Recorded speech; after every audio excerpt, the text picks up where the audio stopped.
Phantasy Star 3. You know this game as the bad one in the series, and if you don't, good.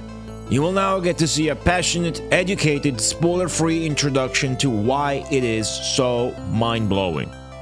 I envy you. So why wasn't this game well received? You see, when it released, it didn't do well because people were expecting something else after Phantasy Star 2. This was very different from it, and it was also inferior in some areas. More on that later. Nowadays, it doesn't do very well because people have access to the vastly more produced sequel, Phantasy Star 4, that came out 3 years later, so that's no joke. But there's something to say about this game being actually mind-blowing on its own, and I'm gonna tell you about its strong points and why they are much stronger than any other game in the main series. But first, let's go back to why people say this sucks. And they do have some kind of reason behind it. I'm gonna show you a battle real quick any second now. I have a full party and boom. The enemies have, pretty funny character design, but they have no animation, no idle animation, and you don't get to see the characters when they attack. You just get to see their lame attack animation. What is this, Dragon Quest on the NES? The enemies have some lame attack animations, although that guy flexes its biceps, which is pretty cool. But it's a one-frame animation. Even the first game in the series that came out in 1987 on the Master System had insanely complex animations. Anyways, the lore of this game is very good, as you might see from the intro. It tells an ancient battle between Orakians and Lions. Your main character at first is Riz, and he is an Orakian. Orakians enlist the aid of robots, such as the cyborg Ren and the android Mew. Now, this is important for later. Cyborgs are just fully robots and have no emotions, whereas androids, like our little cute Mew, are based on humans, so they have sort of a human base and they do have emotions and sentiment. What I really want to talk about is the character design in this game. If you see these portraits, they are pretty badass and they're really Western style. If you compare to Phantasy Star 2, for example, even Phantasy Star 4, because 2 and 4 share the same character designer, they look really anime, really Japanese. These dudes look like chiseled, they're volumetric and stuff. And look at the sprites, look how chubby they are.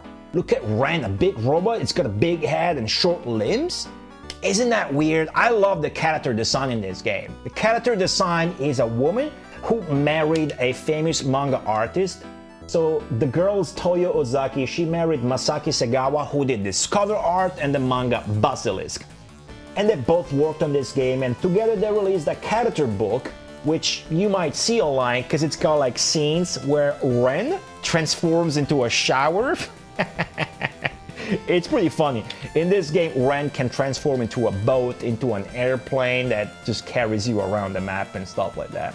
But here you get super deformed character sprites, which I kind of prefer over the blocky ones from Phantasy Star 2 and 4. So why is the character designer different? Well, the entire team is different. You know why? Because this game came out in 1990 and SEGA just happened to be a little bit busy at that time, cooking up a little game, a little obscure hidden gem you might know as Sonic the Hedgehog.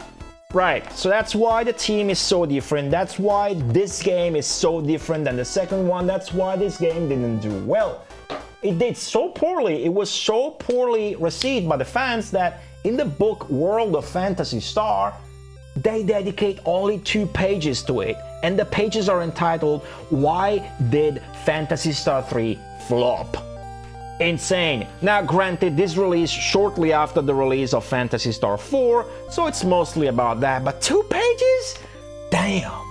That's just a little bit nasty even for me. Anyways, we talked about the marriage, the androids, the lore, the character design, and the dev team. What you may have noticed is that this game has dynamic music, and I'm a huge fan of this game's soundtrack, the intro song and the dynamic music in particular. Now, the dynamic music takes place mostly in battle, where you have this violin jingle, and then as the battle goes bad, you have this song, which is an ominous song. But if you happen to be winning, by the way, the battle system in this game is pretty bland. All you need to do is attack. You can use some spells here and there, but for 99% of the time, you're just gonna be attacking. So we're gonna be attacking. And listen to this. Hopefully we're gonna be winning soon. And the music will change thanks to Aaron's prowess. The main character is always overpowered.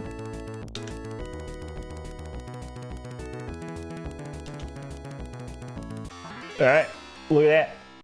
Now, another place where you get dynamic music is in the overworld map, where you get a new character or a new party member. There are 5 different stages to the overworld theme, and then there's a different overworld theme depending on whether your main character is alive or not. When I was little, me and my brothers would rave about that so much, like the music and the overworld map changing depending on how many characters you are. Like they keep adding instruments. Every tier of it has. Anyways, that to me, that's really freaking cool. I'm sorry about that. Now, back real quick on the lore of this game about the androids and whatnot, without spoiling much. Early on, you can find this other android that looks a lot like Mew. But her name is,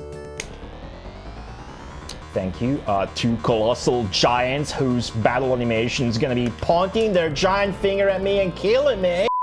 Now I was talking about this android that looks a lot like your own Mew. That's because she is kind of the same model enlisted by Orakins 1,000 years ago, exactly when the battle between Orakyo and Laia was going on. That's explained in the intro. I'm just not here to spoil you the game in any fashion.